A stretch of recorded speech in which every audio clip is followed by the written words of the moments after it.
So, I have seen The Batman, and overall, it's a pretty good film. There's problems with it, but I guess, I mean, it's still rather recent, so I'm trying to think of, well, is it more good than bad? And I'm thinking it is. There's a really terrible problem in it, but that's the era we live in. But a lot of things, and this thing was so spoiled. So, yeah, I will be spoiling things here and there. But as I've already pretty much revealed everything just by saying everything was spoiled. So there was really not much in the mode of surprise for me in this film. Although I'm hearing things, there was other stuff that was cut out and this sort of thing. But that's for some other video maybe. But as I thought, as what was described as what the approach would be, is yes, the murder mystery aspect. It was a long overdue element for a Batman film, and it works perfectly. It's well, not perfectly. There's some mistakes here and there that I think he would have figured it out better. But just that aspect, and that's what it does. He actually, Batman narrates the film like a detective story, and I thought that was going to be a continual thing.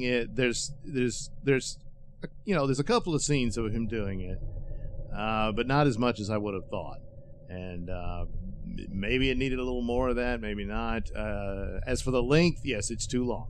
That's it. As a well, maybe it's justified. I don't know that I ever felt that it slowed down too much or anything like that, but I don't think it needed to be as long as it was, and I think tightening it up probably would have helped it a bit more. Not that it needs it. Apparently it's doing very well. So Pattinson's performance is fine. I don't really have that much of a problem with it. Emo Batman, they're calling him. It's a bit annoying. But he's not quite the fully realized Batman. It's his second year in this, and the entire story is really the journey that he gets, where he's going. Not unlike Man of Steel. That's what that was. But people missed it, I guess. I don't know. So here it opens up. He's very brutal to criminals, and at the end he realizes it's not about the punishment, it's about saving lives. And so there's literally a scene at the end where he's almost like an angel in the dark, saving people. And that's what he does. And so he's learned, and it's not vengeance, it's justice that he should be after, and that sort of thing. And that's all good stuff. The Batmobile, which I initially did like, I still think it's a good concept of the idea that he would just take some hot rod car and outfit it, with bulletproof material and what have you, and it's a jet engine, stuff like that. It's also a callback to the Batman comics I knew from the 70s, where the Batmobile, more times than not, just looked like a car. It was a cool car, but nevertheless, just a car a sports car that you could buy. And it didn't even have the little bat wings at the back. And there's been, I don't know how many Batmobiles over the years there's been, but it's one of those things where this movie wants to ground it in reality. They do that in here, except some of the impacts. He's got the suit of armor, but some of those impacts I think would have taken him out a little more. He does take a heavy blast from a shotgun, I believe, and they do follow through with that. That's going to hit him pretty bad. And he has to shoot himself up with, I guess, a shot of adrenaline or something to get back on his feet.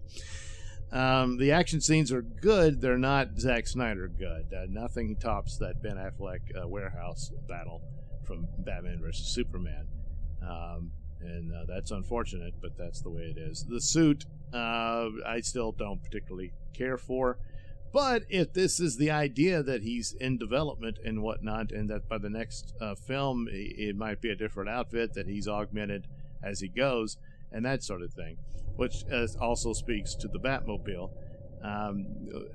You know, the Nolan films where he had basically a tank with the Tumbler vehicle that was obviously from Wayne Enterprises. So, gee, how does he get that? And it's a little, you know, I understand it looks odd and weird and all that stuff, but just outfitting a car is much easier to conceal.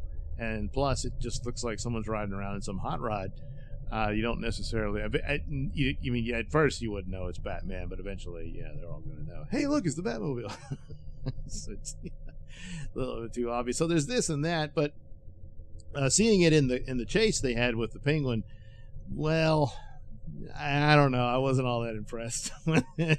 Plus, no one seemed to care about the truckers that get blown up and stuff. I don't know. Did those guys get out? You know, he's too busy getting Penguin, you know. So, Batman doesn't kill. Well, not directly, at least in this one. No, he doesn't, but I don't know.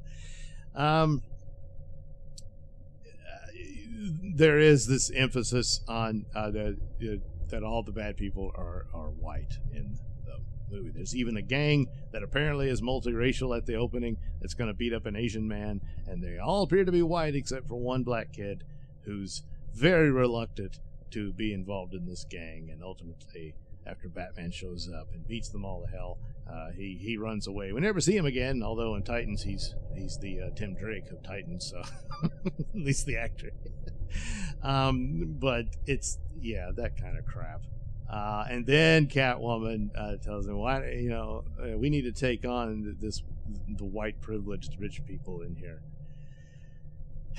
So that's one of those things that's so on the nose and stupid, and it kicks you out of the film for that kind of crap.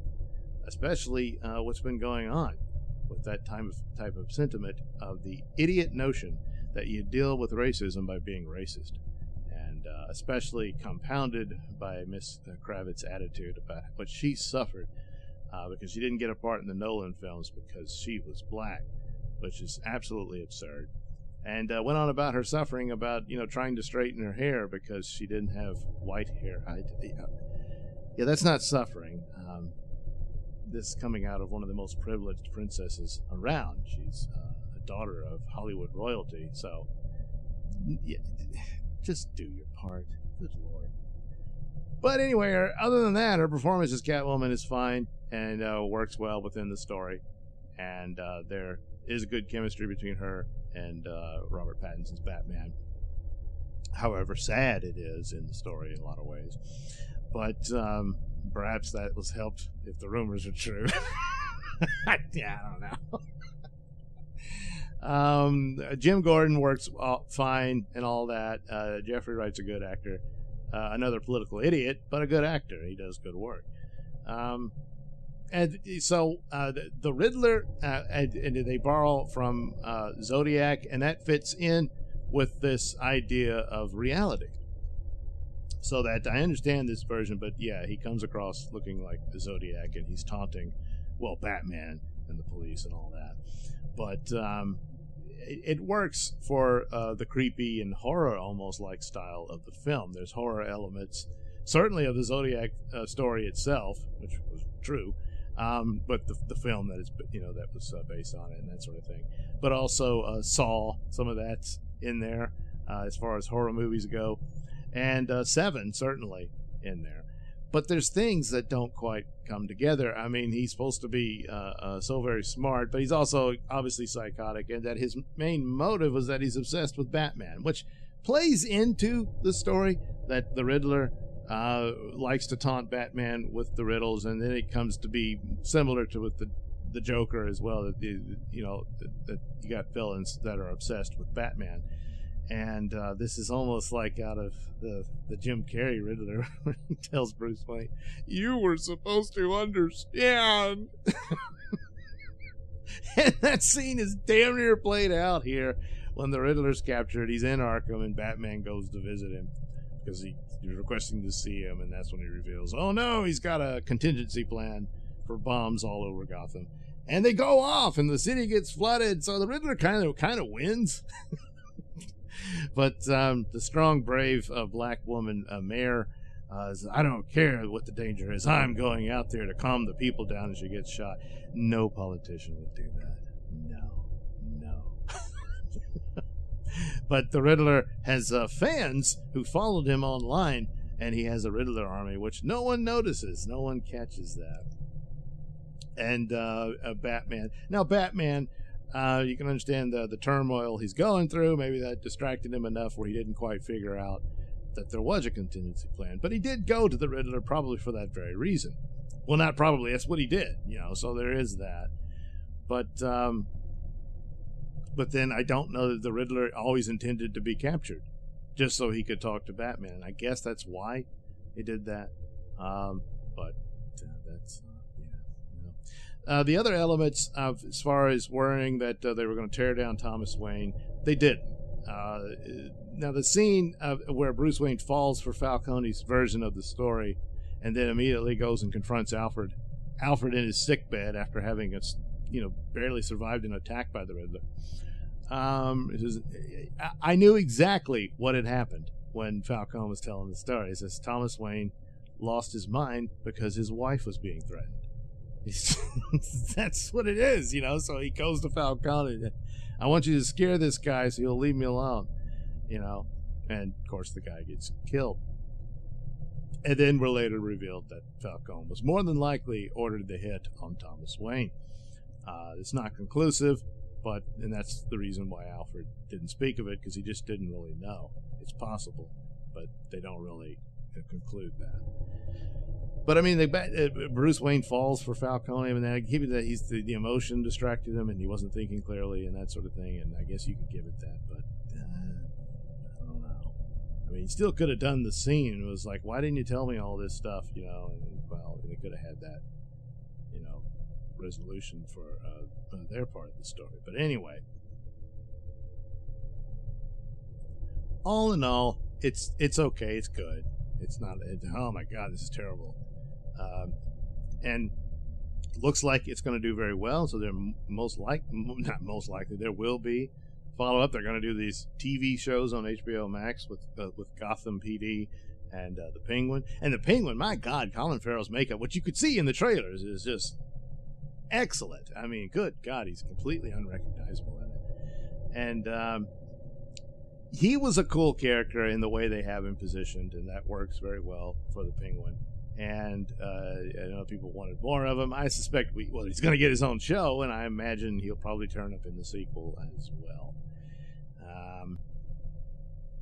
The other thing about Batman is this odd thing of the way he would appear in things. He just shows up. He goes to the Penguins Club, just knocks on the door, and then just walks in and beats up the guards. He doesn't quite. He's not. I guess that's part of his education. He hasn't figured out how to be stealthy. Later on, he does it very well. I don't know. And then his boots are so loud he can never sneak up on you. So, I don't know. I just didn't. I thought that was a bit of a mistake. And there's the scene at the first crime scene of the murder of the mayor that happens. That was bad. He just walks in and everybody's looking at what the hell, and all this stuff. It's almost comical. That was a mistake. I would have had it where it's the murder scene. There's Gordon. He's looking at what's happened here. All this stuff's going on. And then he turns to this shadowed area of the room and says, what do you think? And then suddenly, just the highlights on the costume appears as Batman walks forward, coming out of the shadows. It's like you can barely see he's there. And none of the other police officers knew it, and they're all like, oh, what the hell? And I thought that would have been a better way to introduce him. It's kind of what they do with the Riddler himself. The Riddler is spying on the mayor. You see that in the opening scenes. And then the mayor is watching the news about, he's going to lose to, what's her name, the woman who takes over, and all that stuff. And then suddenly, in the dark, Riddler's already in his home, and so the Riddler gets a much better introduction than Batman's, in my opinion. There, so As for what does this pertain for potential other superheroes, just on the face of it, I wouldn't think so. Other than, maybe Robin or Nightwing or something like that. But as far as Superman, the Justice League, and all that, I understand that Reeves says, well, I wouldn't say no to that. But I mean, I suppose that you could argue that that's kind of what you could assume about the Affleck Batman. He had a 20-year career before Superman showed up. So you could say, well, this is kind of what it was like for a young Batfleck in his day, And so this is, down the road, these elements can show up, whereas right now, it's all very practical stuff. The Batmobile's a hot rod and all that. And his weapons aren't all that fancy. He had some kind of taser, stuff like that, but nothing, sci-fi like. And even they borrowed something from the Nolan films of gliding, which was that, electrified bat cape or whatever, which you can't really do. So he used the wingman suit. So that's what he does to escape the police station, and he's gliding, and that is very feasible. I don't know if it would work completely as to how he did it, but those wingman suits, they do work for those, daredevils. So I suppose they could do it. I don't know. If they were going to do it, I would rather they do it, because I'd like to see something closer to the comic book Batman and the world that he actually lives in. I've already seen a reality-based Batman in Nolan. It doesn't mean you can't do good films like that, and I'm sure they probably could pull that off with 2 more, I suppose, and then the shows, we'll see what that does. But that's what it irritates me, that we just can't seem to get it, and the Snyderverse and all that stuff stumbled. And so, well, here we are. They're still going on with those, because of, like, Aquaman's popular now. Peacemaker has won some people over, and it's got a lot of excitement about it. But apparently, because Batman is over here, you can't have Batman in that world. You have to have a retired Batman and Batgirl taking over. I'm not crazy about that. So that's too bad. I'd be fine if they just had another Batman in that world, and that would be a different version of him and all that. But I don't think they're going to do that. So I'd rather DCEU just plays itself out. They run through the contracts of Momoa and Godot, I guess. And then you have a new Justice League forming out of Matt Reeves' Batman. So wow, a little too early to tell for sure. But I doubt it. I think this is just going to be Batman, and that's it. Probably for 3 films and a couple of shows, So, all in all, a pretty good film. Not sorry that I saw it or anything like that. And as far as the Bad Robot crew goes, Matt Reeves appears to be the most talented and skilled of the batch, and can deliver a movie worth your money. He did well with the Planet of the Apes films. He didn't create them, he didn't get that started, but he didn't ruin them or anything. And he did all right with Batman, and we'll see what they do in the future, since they've already introduced a certain villain. I'm assuming, once again, the second movie will have him in it as well. Well, we'll see how that goes. Apparently, they're already casting his girlfriend, so well, we'll see. Anyway, there we go. The Batman.